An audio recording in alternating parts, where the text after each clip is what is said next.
Tadi dia beli apa? Aiskrim, Ipin, aiskrim ni. Tak boleh dah tak balik. Alah, macam lagi.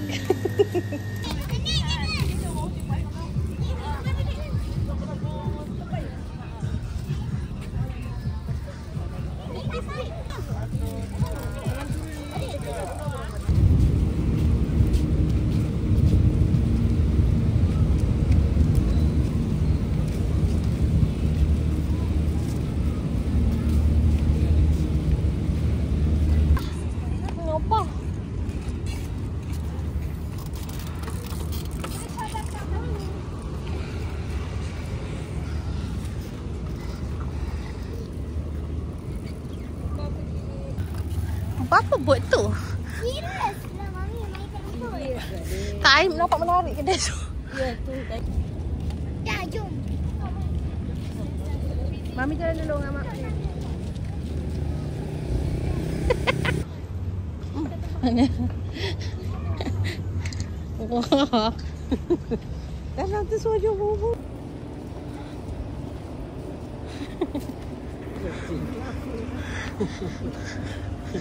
Dah tengah-tengah jalan.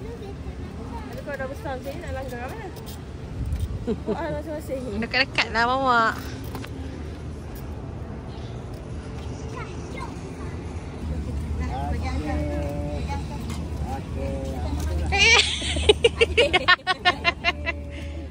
Berkati buat basikal orang ramai. Okey, bye.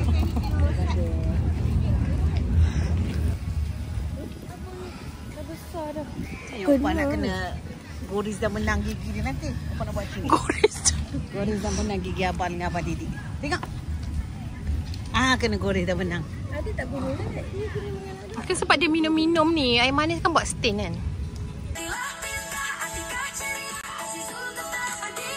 Lebih.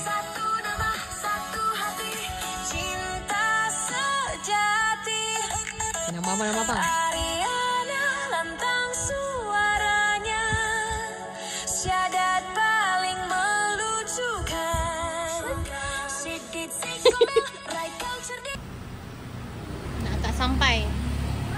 Nak dekat sampai.